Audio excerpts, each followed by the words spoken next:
Welcome to the Special Education Inner Circle podcast. I'm your host, Katherine Witcher. If you sit at an IEP table, you belong here. For over 25 years, I've been helping parents, teachers, admins, and therapists build IEPs that work in the real world, and I can't wait to help you. Let's dive in.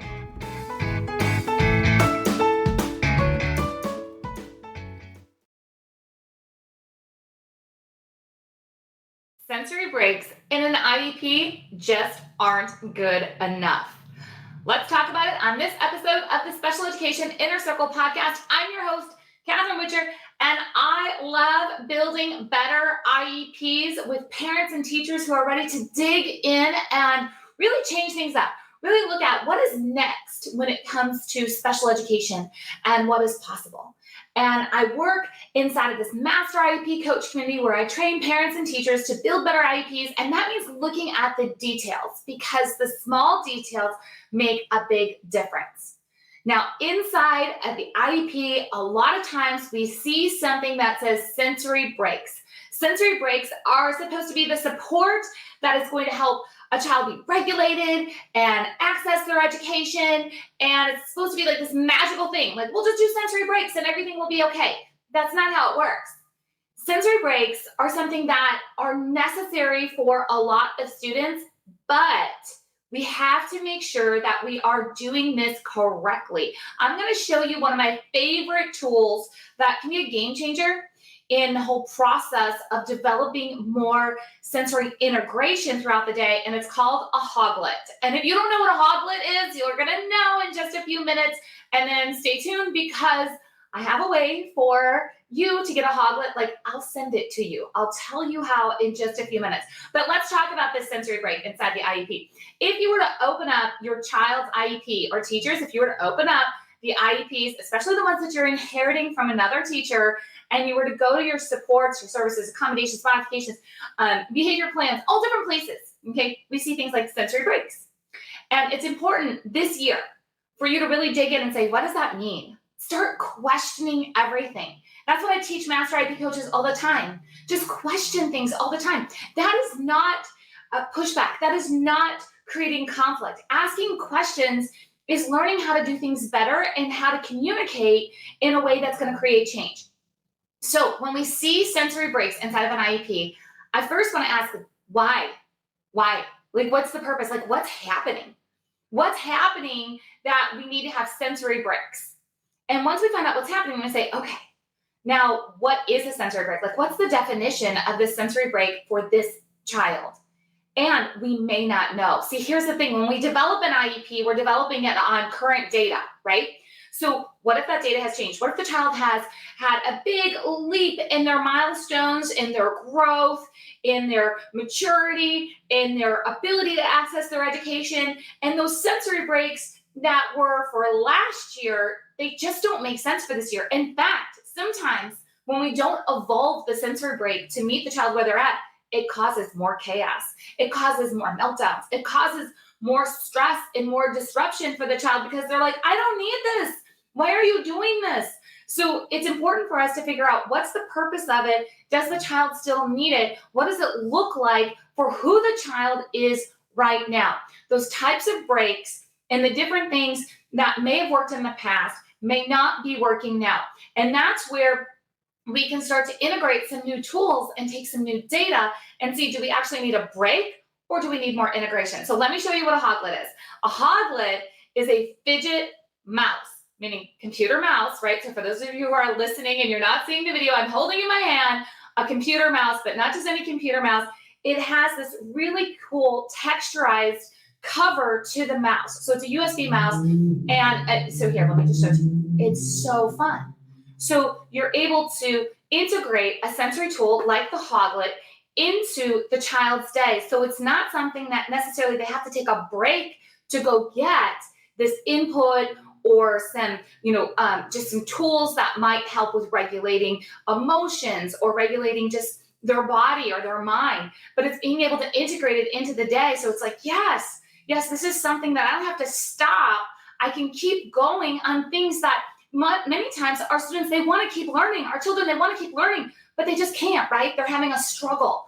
So if we can integrate things that help them get through their struggle and not have to stop and start when they don't want to, this is a great solution for that. So, all right, if you would like a Hoglet, I've got a few that I can send your way. You're going to go to masteriepcoach.com/podcast. Okay, so you're listening right now to the Special Education Inner Circle podcast, but I have a hidden podcast where I've gathered together 20 Master IEP coaches, and they've built IEP trainings for you that you can have. You can have them. All right, so it's this private, secret podcast where we've collaborated inside of the Master IEP Coach community, and I built this for you so you can access trainings on the go, all 15 minutes or less. So you go to masteriepcoach.com/podcast, and here's what's going to happen. This week, I'm going to send out an email to everybody who has signed up to listen to the podcast. Remember, it's free, okay? I'm going to send out an email, and I'm going to say, I have Hoglets. I have Hoglets, and I'm going to send out, and here's how you can do this. So there's going to be some steps inside that email. So if you would love a Hoglet, which you can go grab them on Amazon, I'm going to have the link for this too. Make sure you can go get your own on Amazon for sure, okay? And then I'm also going to have some for you that I can send to you. So masteriepcoach.com/podcast. You're going to want to get the private podcast, and then you'll get the secret steps to get a Hoglet or to be entered to get a Hoglet, okay? So, all right, let's get back to sensory breaks. So we just talked about sensory breaks not good enough when it's just written on the IEP. We need to know, what are the sensory breaks? How long are the sensory breaks? What do the sensory breaks look like? What's the data from last year? Who is the child this year? Is this going to work this year? And we're going to do all of this prep work just for sensory breaks, right? But it's so important. There's been so many times that I've been called into schools. So I've been doing this for 25 years where I work with parents and I help them through the IEP process. And then I work with schools and I do consulting. And a lot of times I'm called in when there's a crisis. I'm called in when it's like, okay, listen, can you come help us out? We've got some parents that are not so happy. We can't quite troubleshoot everything. We really want a third party to come in and just kind of build some bridges between home to school and figure out what's happening. So I do that by going in and observing in the school and saying, okay, what's going on? And I build, trust and relationship with the teachers, because I'm never going to throw a special education teacher under the bus. I was a special education teacher in the classroom, so I understand what's happening on a lot of different levels. But it's also helpful, right, to figure out, okay, what else can you do? Because when you're in the trenches, you can't always see everything yourself, right? Having another set of eyes is good. So I went into this one situation where, things were just a bit out of control, and the teacher and the team, they needed help. The parents weren't happy, and sensory breaks were a big part of this. So the children were taking sensory breaks in areas that were not appropriate, meaning like stairwells. And it's not because, it was like, oh, let's go hide and go do sensory breaks in the stairwells. They were having trouble with space inside of the school campus. So it's an elementary school. They didn't have enough space for a lot of things. And because the team did not have training, and when I say the team, I mean everybody. I mean, the therapists and the paraprofessionals and the general education teachers, because they didn't have training on sensory breaks and what they can do and how effective they can be and how they can be implemented and how we can take data and how we can continue to prove those, they were doing the best they could, but it wasn't working. So we had to find some new space, and we had to find some new activities, and that included finding some strategies that we could integrate within the day that did not take up a lot of space. That is, just another benefit here, right, of the Hoglet, of that we can integrate it into the day, and it's not something that's going to take up a lot of space. It's not something that we need a ton of training on, right? So we want easy tools that we can implement in general education, that we can use within our therapy settings, that we can use at home, because the consistency between home and school is so good, right? So we want things that we can integrate in when it comes to sensory supports. So the child has consistency and they can build some routines for their own mind and body and helping themselves be regulated so they can access their education. It's also really, really important for us to understand that sensory breaks are not earned, nor does the child need to ask for them. Now, sometimes we're going to have that expectation that a child's going to learn how to ask, I need a break, and really advocate for themselves and take that initiative in doing that advocacy. But many times a child does not have that self-awareness or that maturity yet to do that. So we're never going to say, well, the child doesn't use sensory breaks because they never ask for them. No, unless we have data to show that the child has the skill level to ask for their sensory break when they need it, we're going to make sure that we're initiating using data to see what does the child need and how can we be proactive. Now, getting a child involved in designing their sensory breaks, so very important. That's a great way for a child to have self-advocacy. I know we want children to speak up. What do you need? Speak up for this. But when we can involve them in the prep work, when they're in a good place, right? Like they're having a good day, and we can talk about what do they need and what makes them feel better and what helps them, feel like they can, complete their work without a high level of frustration, and get them in on a plan for okay, this is how we're going to make sure that you can have everything you need to access your education, to have fun at recess, to make sure that you are participating in your classes, with your friends the way that you want to. So getting buy-in from students, so very important, right? Getting them in on the plan. This is the last one, but I'm just going to bring it up again. Hoglet, right? I don't know a child that is like, no, absolutely not. I don't want to touch a Hoglet. It's not going to happen. I'm telling you. There are definitely parents who have purchased the Hoglet, and they purchased it for their child who, needs some more sensory integration throughout the day. And then they have to buy another one for the siblings because it's that much fun. And it just becomes, again, something that a child wants to integrate into their day because it makes them feel better. And quite honestly, it's just cool, right?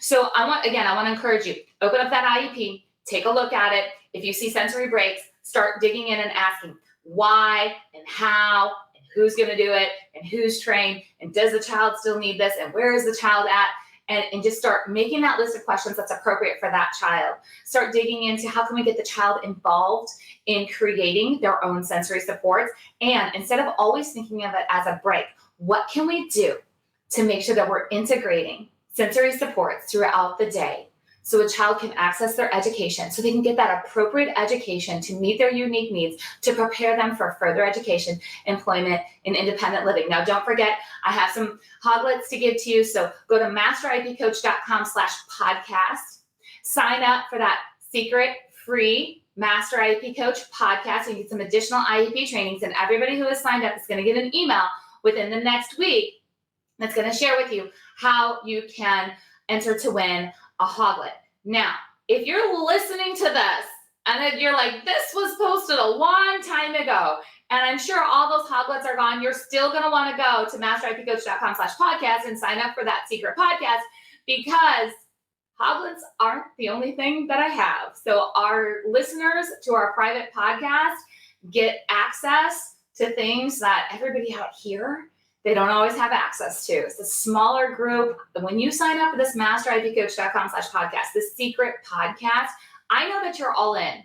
I know that you want to know all the things about special education and you're serious about learning different strategies at a level that is advanced. It's more than what you're Googling. It's more than what somebody else is telling you, is happening in your school district. It's about getting to that bigger picture of becoming a leader at the IEP table. And if that sounds like you, go get access to that free podcast.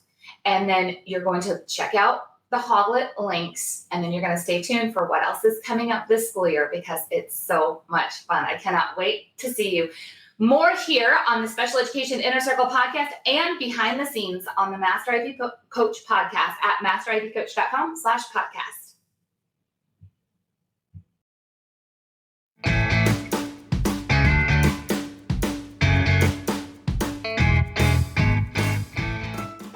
Did you know that every time you leave a review or share an episode of the Special Education Inner Circle podcast out on social media, it makes a huge difference in helping more parents and teachers get simple special education strategies that can make a difference at their next IEP meeting.